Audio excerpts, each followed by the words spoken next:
The most disturbing videos on the internet today. Let's dive in. Screen record it, please, please, please. Get the thing glowing. I can't believe I'm holding it this still. My back is not... Wait, I gotta adjust my back. Ugh. Oh my god, I would kill for a tripod. Screen record it. Everybody screen record this and share it tomorrow. If you tag me, that would be freaking cool.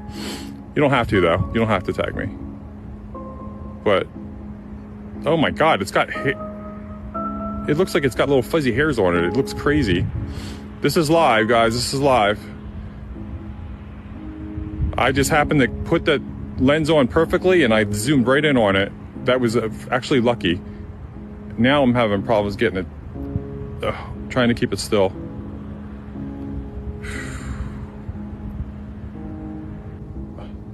I don't know how much longer I can hold it like this. How do you screen record? Somebody answer her. Oh, it's getting smaller. It's getting smaller. I can still see it with my eyes, though. I'm looking at it. Dude, it's glitching out.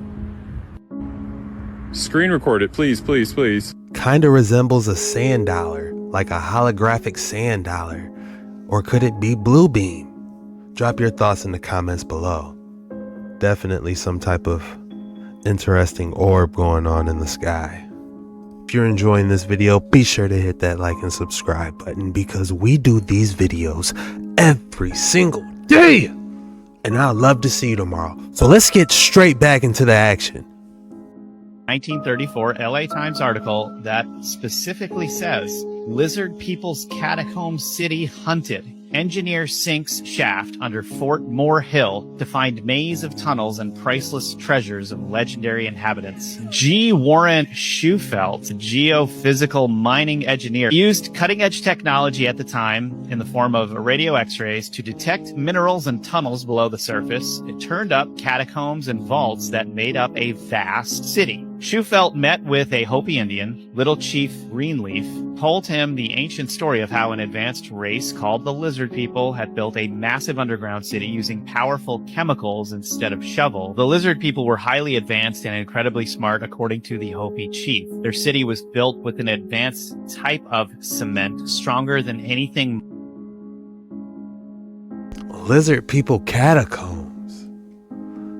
Could that explain why there's so many bones inside the catacombs we see today?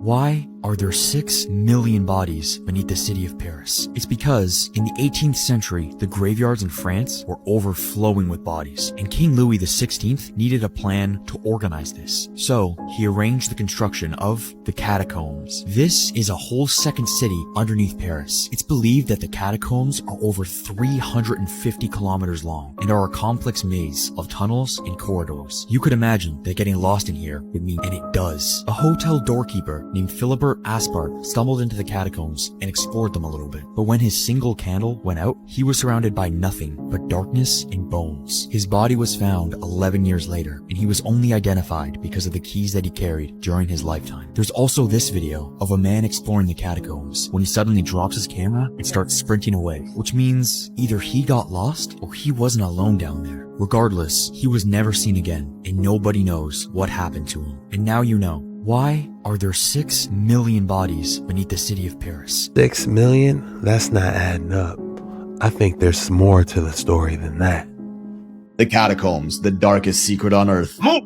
An underground complex 300 kilometers long with 6 to 7 million bodies, and we're supposed to believe it's because too many people got sick and hungry, or might they be hiding what remains of the old world? And that's just the one in Paris. These catacombs are all over the world. Just a theory, entertainment purposes only. So, why is there a labyrinth of corpses under the city of Paris in the first place? History tells us in the late 18th century, so many people were famine that they started running out of cemetery space to bury them. Bodies were piling up so much they were causing odors throughout the city, so King Louis XVI ordered his authorities to fix this problem. In 1785, they uncovered an old underground tunnel system called the Tombe Issoire quarries, which were used as limestone quarries hundreds of years earlier to build famous sites like Notre Dame. They repurposed these tunnels to relocate all the bones from the overpopulated cemeteries over the course of about 12 years, and did so with an air of secrecy. You know, to not raise panic among the citizens, of course. The site was officially called the Paris Municipal Auschwitz. ossuary and eventually began to take on the mythical name of the catacombs. The first thing anyone notices about these subterranean graves is the intricate, almost ritualistic design of the human remains. The bones weren't just stashed away in large heaps as one might expect would be the case for a disposal project as this one, but were organized in a decorative fashion, aligning femurs with skulls along the walls, geometric patterns, a throne of bones, and even this famous centerpiece known as the barrel, which according to sources were all put in place by the average 18th century quarrymen. They were led by official quarry engineers like Louis Etienne d'Aturi, but still peculiar to see. In fact, the architecture was so nice that in 1809 the catacombs were even open to the public for tours, which only the rich could afford. Ritualistic sites involving the deceased attended by only the elite class? Some things never change. Now, why on earth would a literal mass grave be so intricately decorated for presentation in a borderline victorious manner like they were celebrating something? But no, they were just moving some bones out of the way, nothing to see here. Let's do some math.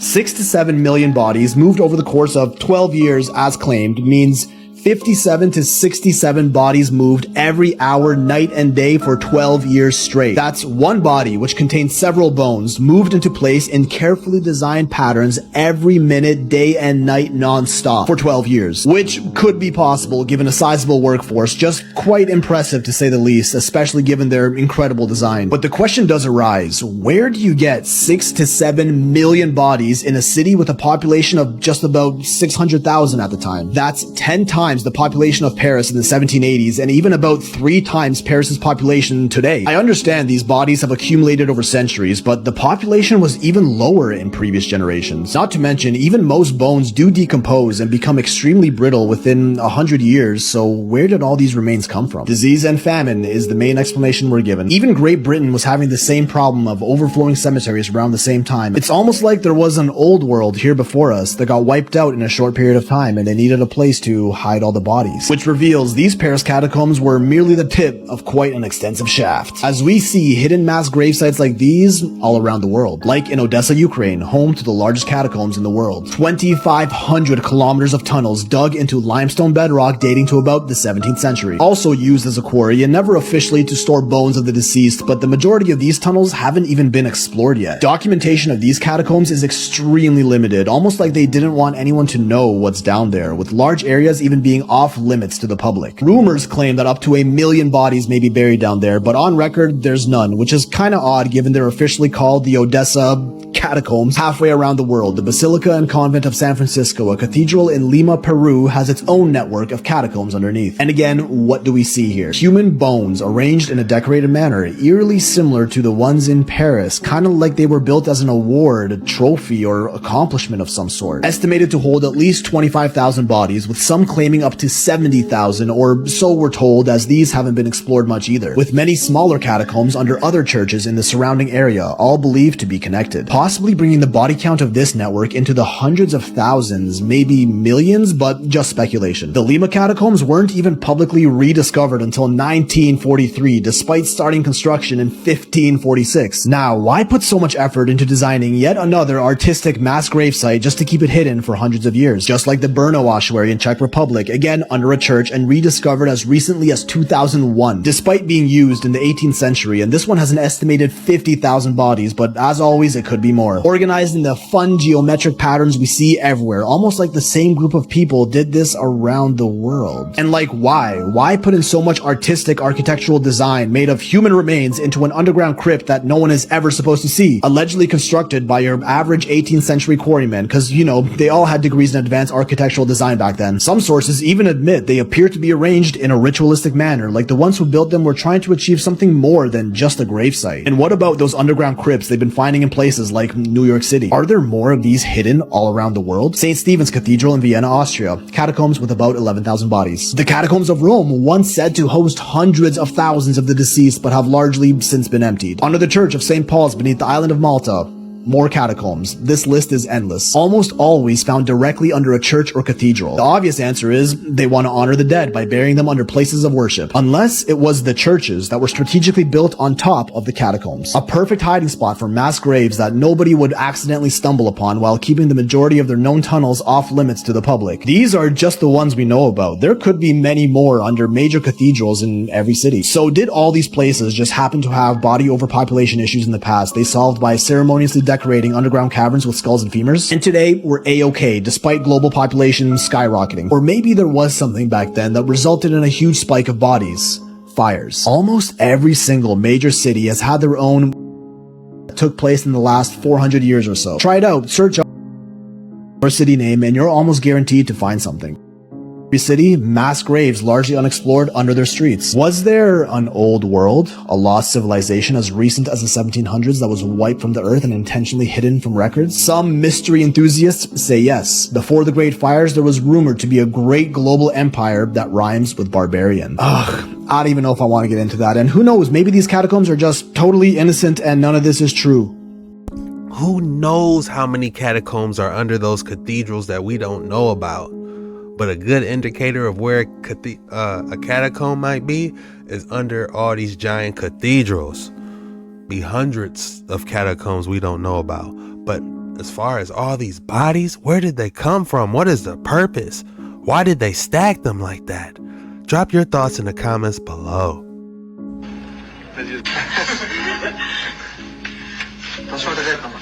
Hey, PSA, don't. Let's talk about the catacombs and why she is 100% correct. You should never do that. So the entire city of Paris is sitting on top of an entire catacomb network. And the part that you visit for the museum is just one small little portion of the catacombs. That's the part that you're allowed to go in. That's the part that's reinforced. You go with a tour guide. It's safe. You're allowed to do that. But there's catacombs under the entire city. And if you move to Paris, it will not take you very long to find somebody who knows somebody who knows somebody, where the entrances are, how to get in. I know where the entrances are. And for me, for a long time, I was like, I want to go in there. I want to go in there. That was my plan. I literally bought a headlamp for that. Like, I bought a headlamp for the purpose of going into the catacombs. And turns out, great purchase because I use it all the time. But that's what I bought it for. Now, in that video, she explains why you shouldn't do that. And the reasons that she gives are, they're huge. They span for literally miles. People get lost in there. Like, it's literally happened where people get lost and they die in there. It's not safe. You don't know where it's reinforced. Like, it's a risky thing to do and it's kind of stupid. Good reasons. I have better reasons.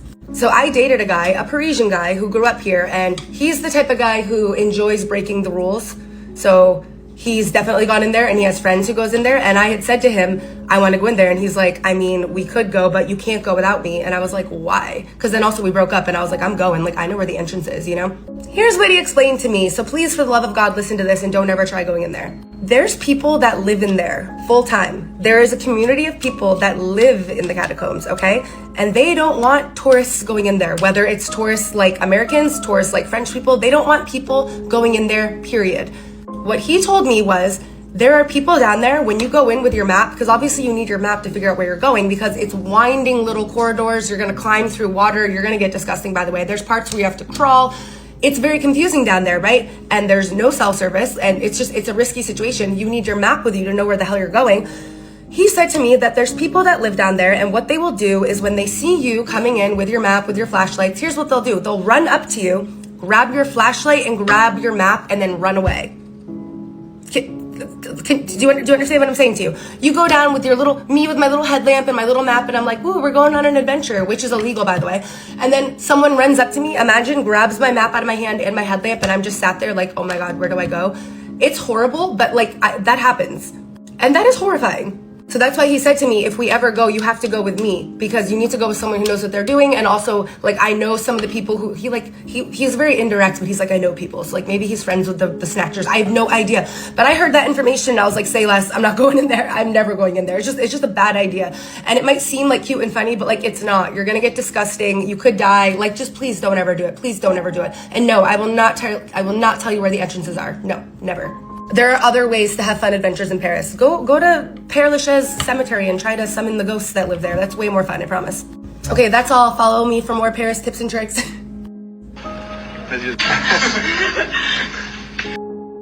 Yeah, that's a tough one. Diving through skeleton juice? No, thank you. Would you do it? The Paris catacombs are a network of underground tunnels that contain the bones of more than 6 million people, who were moved there from overcrowded cemeteries in the 18th and 19th centuries. The catacombs are open to the public and offer a unique historical and cultural experience. They are located under the Place d'Enfer-Trochereau in the 14th arrondissement of Paris. The catacombs are also known as the Empire of the Dead, because of the inscription on the entrance gate.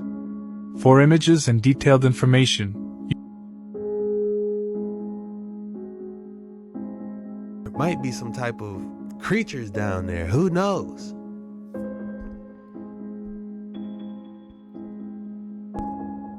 And yes, it looks like they do throw raves underground. It reminds me of that Blade. When Blade was in there and he broke up the rave. Y'all up to no good. Freemasons were never just builders, they were gatekeepers, archivists, hoarders of ancient truth.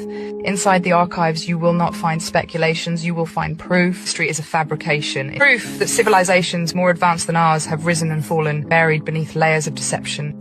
And to ensure the truth never reaches those who are meant to forget. Secrets of architecture, sacred geometry, and energy manipulation were not just used to build temples, they were used to alter the fabric of reality itself. Buried in the archives are the real timelines, the history that has been erased. The ancient civilizations that surpassed modern technology, destroyed, covered up, and rewritten as myth. The true origin of mankind, not a random evolution, but a designed creation for a purpose we were never told. I want more on those flying buildings. How crazy is that?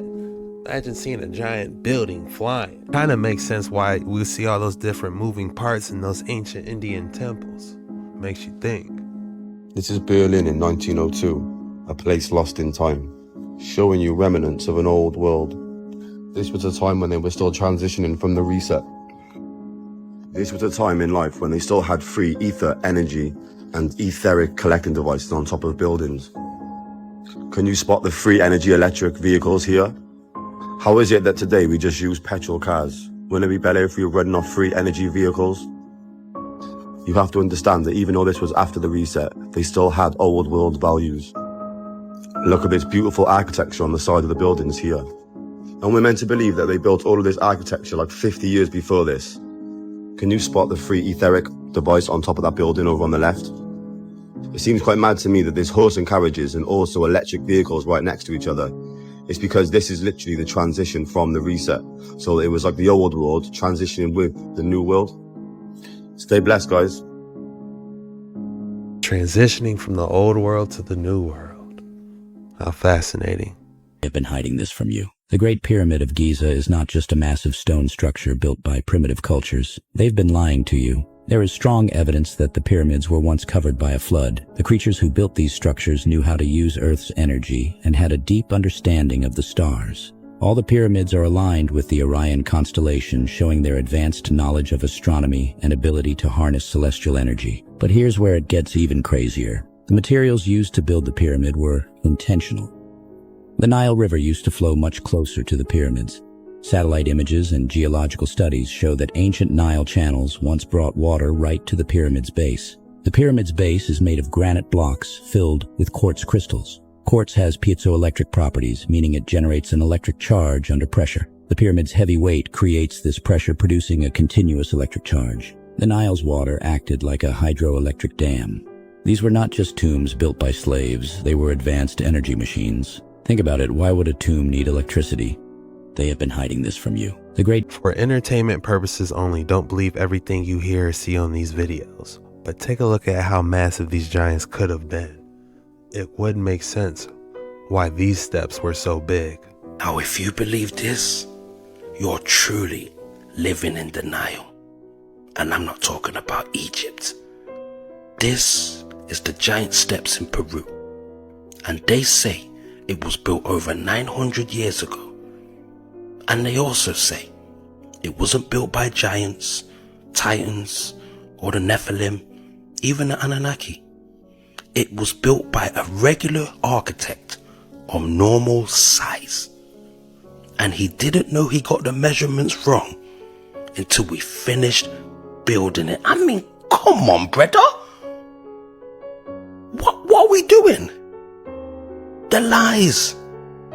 The lies have got to stop. You see, the problem about lying is once you tell one lie, you have to keep telling more lies to defend the previous lie. I mean, can you actually imagine somebody building something this big, this precise, and he couldn't count? Huh? He got the measurements wrong, like, whoops. Well, we might as well keep going now, we've started. Is this what you guys believe? And we're meant to be the conspiracy theory. It's plain as day, bruv.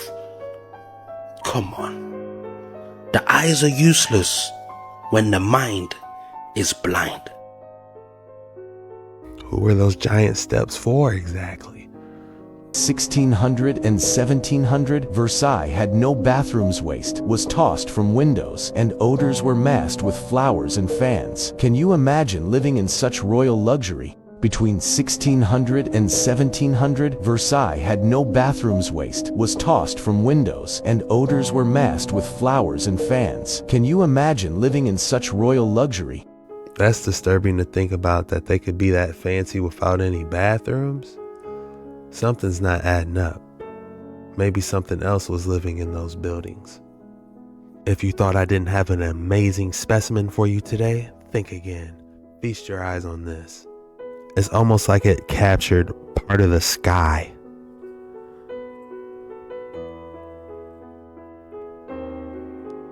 If I had to name this, this would be Sky Rock. Okay, I have a crazy story and an iPhone trick that you need to try. Let me explain. Under the streets of Paris is over 200 miles of tunnels called the catacombs. You can walk for days and no one knows just how far the tunnels go, but a group of urban explorers used a new feature on the iPhone 12 Pro to start mapping the tunnels in 3D, and the models are wild. Keep in mind, all of this is usually pitch black. The spiral entrance really shows just how deep you are. Everything is covered with graffiti, and each room has a story, like this one where people actually threw raves in the 80s. Like for more. That would be useful if you're actually lost inside somewhere and had to go back. That is a pretty cool feature. Almost like some type of Batman sonar system. The Egyptians already knew about dimensions. And did you know there are more than 7? That's interesting. But look at this 3D artifact. That is interesting. Wow, take a look at this place.